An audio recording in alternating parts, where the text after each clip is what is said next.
Hello, my name is Maddox Brian Clark, and today I will be talking about social media engineering. Social media engineering is very important because media is used 24/7 and it is really easy to gain your access if you are not aware of the attacks. Your personal data is always out there if you are not careful of what you put out there, and your data will get stolen. That is why many companies have cybersecurity people, and they are really needed nowadays. There are many types of social media engineering attacks. However, they can be avoided by taking certain precautions. Social media engineering means an attack vector that relies heavily on human interaction and often involves manipulating people into breaking normal security procedures and best practices in order to gain access to systems, networks, or physical locations, or for financial gain. The different types of social media engineering attacks are phishing, pretexting, baiting, and quid pro quo. I will be starting off explaining what phishing is. Phishing is the fraudulent practice of sending emails perpetrating to be from reputable companies in order to induce individuals to reveal personal information such as passwords and credit card numbers. Examples of phishing are lookalike websites, the Nigerian scam, and the tech support scam. Next is pretexting. That is when someone calls an employee and pretends to be in power, such as the CEO or on the information technology team. The attacker convinces the victim that the scenario is true and collects information that is sought. In other words, it is when someone calls you, acts like your boss, and gets your information without you even realizing.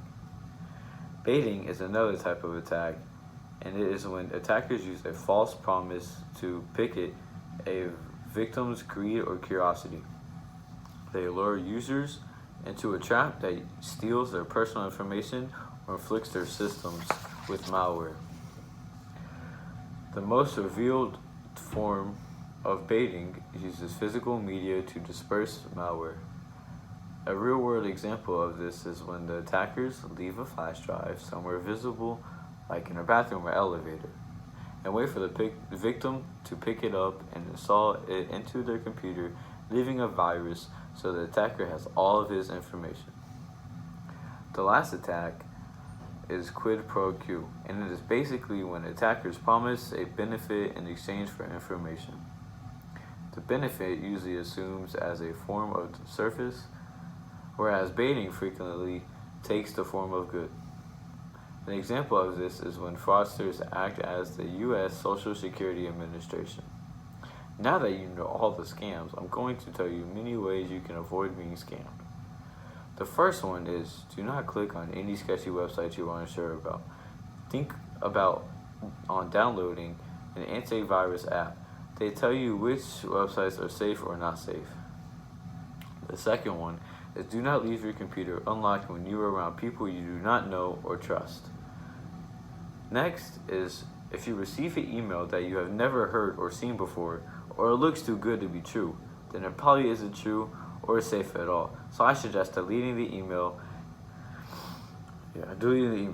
Also, don't always use the same password or a really easy password, because they can easily go to your bio on Instagram or use a picture on Snapchat and try to figure out the password.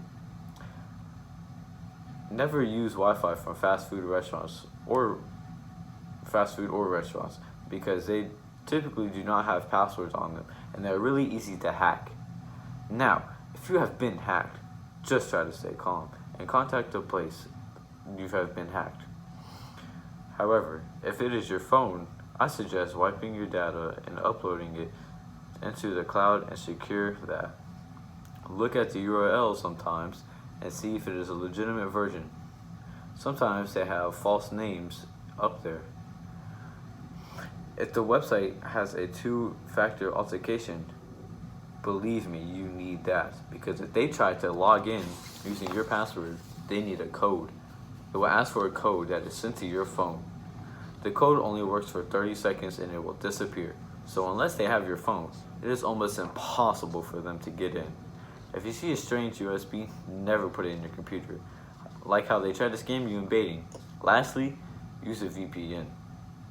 Now that you have learned the basics of social media engineering, try applying them to your life and share these ways to not get hacked and with your family and friends. Stay safe and stop these hackers.